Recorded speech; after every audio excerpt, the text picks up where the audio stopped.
Okay, so day 2. I promised myself that I would be doing a video a day for this first week so I could get some content up on this channel and get things moving.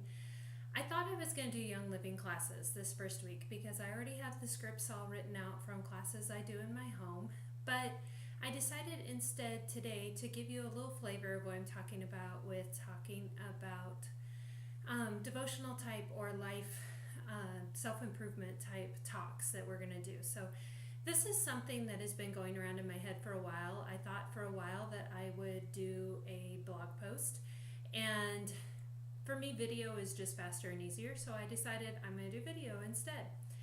You'll see that I am in my room that I'm painting tonight. I thought, if I'm going to do this and I'm going to be real and vulnerable, let's be really real. And so this color over here is the color we're painting the room.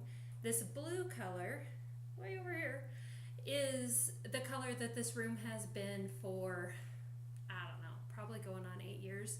I've hated it the whole time, but it was my son's room. He loved the color. He thought it was great. It's a lot brighter in person than what you're getting on camera.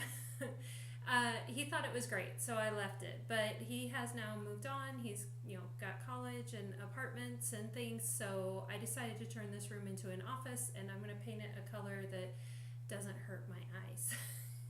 All right, so what we're going to talk about tonight is not giving up. There is always a reason to not give up. And a couple little stories that I have to illustrate that for you. Last year, my sister-in-laws and I decided we were going to start doing an annual girls trip. And just because seeing each other at Christmas wasn't enough for us and we wanted to see each other more. So Daphne and Kelly and I decided to go to Steamboat, Colorado. Why? I don't know how it happened. Daphne and Kelly used to always do a half marathon in South Dakota, and they got a little bored with that one. And so they decided to look for somewhere else and make it kind of a destination that we could all go to together. So they decided on Steamboat, Colorado, and they would run the half marathon.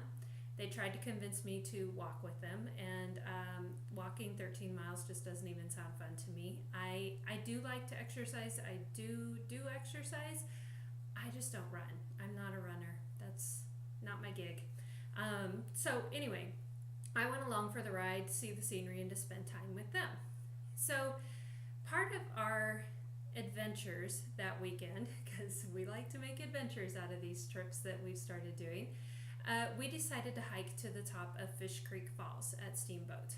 Now, we knew nothing about this. We hadn't, any of us, really done a lot as far as hiking on trails. We didn't know a lot about this. So even following the map that was there at the falls was a little difficult, but we were going to do it. So Kelly and Daphne ran a half marathon in the morning. We went and ate lunch, showered, did some recovery stuff, and then we decided to hike Fish Creek Falls. Now, the falls are gorgeous. It's a great little hike just from the parking lot. It's just a short little trip down. You see the falls. It's gorgeous. But we decided to venture on. And so I can't tell you a whole lot because I don't know a whole lot about hiking. But we were following this trail. And there were times when it was like, is this a trail or not? Because I'm not real sure. And it was steep. And we live in the flatlands of Nebraska. And so we're not used to elevation and things like that. That's what I'm going to blame some of this on. And it was getting tiring. And now Kelly and Daphne had just ran a half marathon and they were still kicking my butt because I was the out of shape fat one, I'm not fat. I know I'm not fat, but that's how it feels when you're with them and they're hiking and you're dying. And, we really thought we should have been there to the top of the falls where we were going, but we weren't getting anywhere, we didn't feel like. And so we finally met some people. And so we asked them, how much farther? Is it worth the climb? Should we keep going? Do we go back? What do we do? And they said, oh, it's gorgeous. You can put your feet in the water. Yeah, keep going. You probably have about another 25 minutes. Okay, so we were probably maybe 25 minutes into the hike at that point, maybe more like 45 minutes. So we kept hiking and we kept going and we were climbing and we were walking, on this trail, but man, my thighs were burning, my legs were burning. I was ready to quit. And it was hot. It was a hot day at Steamboat. This was like 1st of June and it was unusually hot for them. And And so we kept going, and literally, like, at one point I said I was done. I was not going any farther. I didn't care what I saw. I was quitting. I was going to sit on this stump and I was going to stay there until they came back down because I was done. I was done. Well, unfortunately, I'm not a quitter. I can't quit even when I really probably need to sometimes. So we kept going, and I kept trudging behind and whining and everything else probably. And we meet another group of people, and they tell us, oh yeah, you're almost there. It's gorgeous, 25 more minutes, you'll be there. We're like, seriously, 25 more minutes? The last people said 25 more minutes. And I really can't tell you what the timing was, but we kept climbing and climbing and climbing and climbing. And we finally got to this little bridge where there's like a stream or something, and we're like, is this it? Is this what we've been climbing all this way for? And we did stop, but we didn't take our shoes off and put our feet in like some people had said. And I think at that point, some people told us it was still 25 more minutes. Like 25 more minutes got to be the big joke because everybody just kept telling us 25 more minutes. At this point, I think we had hiked for maybe 2 hours. So we're dying. I'm dying. I don't know about them. I was dying. And we decided to keep going. Now, at some point on this trail, you're basically walking around the edge of a rock cliff. And Kelly and I are scared of heights. I found out that Kelly is more scared of heights than I am, but we're like gripping this wall and walking around this cliff, and Daphne's leading the way like a little mountain goat up there. And we did make it to what we think is the top of the falls. We never got to what we thought other people had referenced, but we got to the top of the falls. So we saw it. It was cool. We weren't sure it was worth the 2 hours of pain and agony and heat that we had went through, but we were there. So the funny thing is, when we were up at the top taking pictures, there were like this group of 20-somethings that came up there, a bunch of guys, and they looked like they had just been out for like a little half-hour hike. And they took some pictures, and then when we started down before them, and they literally jogged past us going down the trail. Talk about feeling your age. But when we were going up there and coming back, there's this little rock field that you go past. So I picked up a rock. I thought, I'm going to get something out of this. And I don't know why this rock struck me. I just liked it. And so I picked it up, threw it in my backpack that I had on. And Daphne threw her rock in my backpack. I don't think Kelly grabbed one. And later, when the backpack was really heavy, it was like, why did I grab some rocks? But that's what we did. And I carried this rock down as kind of a sign that I did it. I didn't quit. I made it to the top. I saw the cool waterfall at the top. And it was fun. I mean, it's still a memory that we talk about. Sometimes some of the funniest things that happen on like camping trips and things like that are the best memories you have. And that's one of those. I mean, we still joke about 25 more minutes. When anybody says 25 more minutes for something to be done for food or whatever, we die laughing because, that could mean another 2 hours. Who knows? But we did it and it was fun. So when I came home and I was putting this rock on my counter or on my desk, I set it down and I thought, I'm going to keep this to remind myself to not quit. This was June of 2017, so last year. And in May of 2017, I had decided to start working a new business, a network marketing business with Young Living. And I had tried network marketing before, and so I wasn't too sure I wanted to do this. Like, I knew it would work. I knew it was worth doing. But I felt like I had tried and failed before with network marketing, and I didn't want to fail again. So when I decided that I was going to do the business side of Young Living, because when you become a member, you don't have to do the business side. You can just be a member, order your oils. But I decided to work the business side to bring in a little more money. And I was at the beginning of that, and it was hard. It's hard still a year later. I'm not seeing the successes that other people are, but I'm still not going to quit. So this rock reminds me to never give up. To see the best things, sometimes you have to keep going.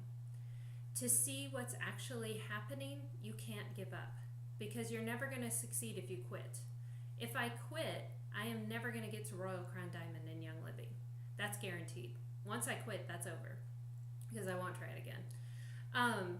So that's what this rock represents to me. But as I set it up there, on my desk, another thought came to me. One thing I've neglected to tell you in my introduction yesterday is I'm a huge Disney fan.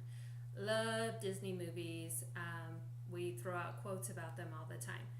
So when the kids were little, the boys were little, we used to sit down and have pizza night on Saturday night. I would make homemade pizza. We would put this little mat out in the living room on the carpet, and we would have pop and pizza. And the mat was to protect the carpet from the orange pop and such.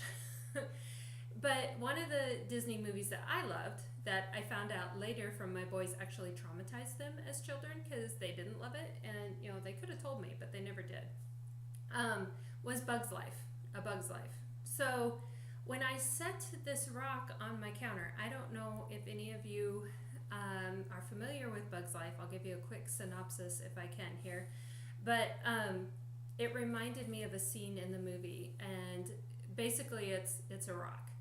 And if you look up a YouTube thing for It's a Rock, you will see that. But what it is Flick is a major inventive, creative thinker. He's always thinking of better ways that the ants in this ant colony can do their work.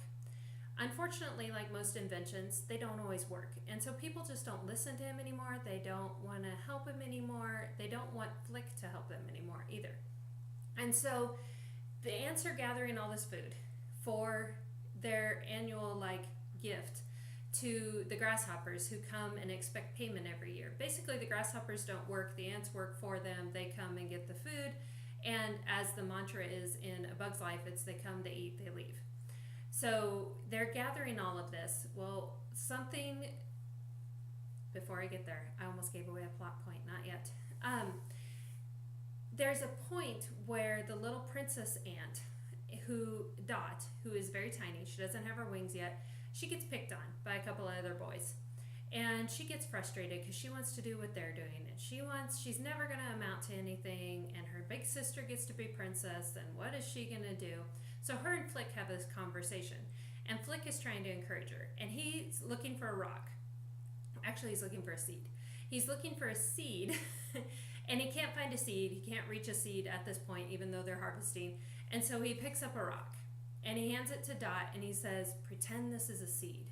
And of course, there's this whole funny gag that continues throughout the movie where Dot looks at it and she goes, it's a rock.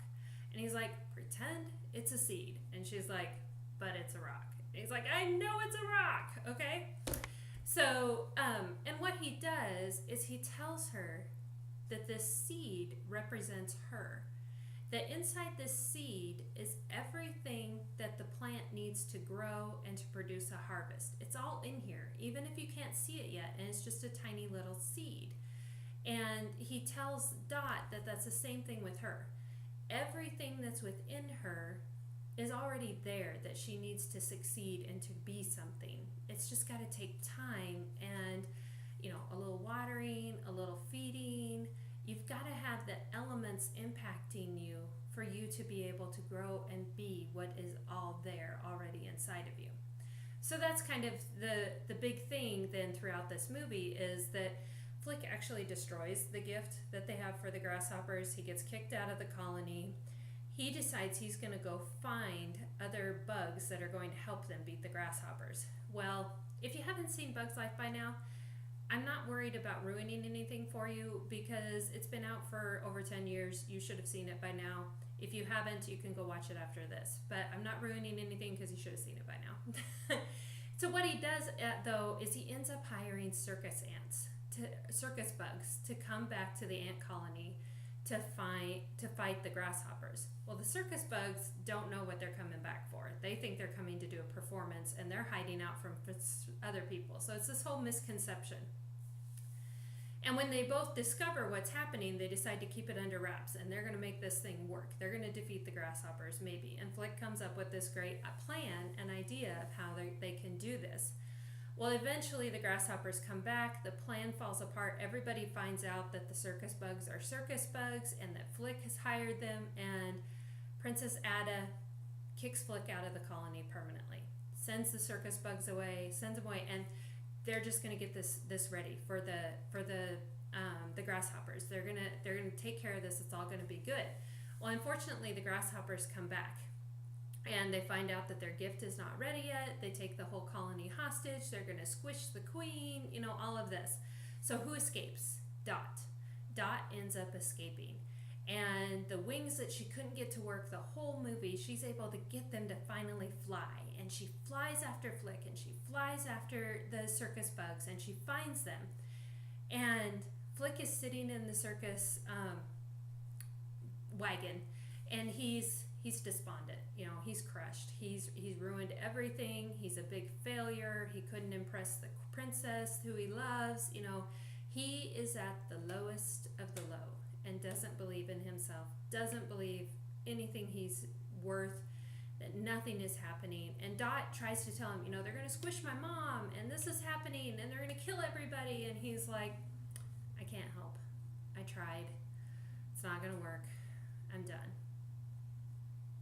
And it's kind of a sad point. You know, you're like, geez, come on. This has got to work. And what Dot does is Dot flies off down the road.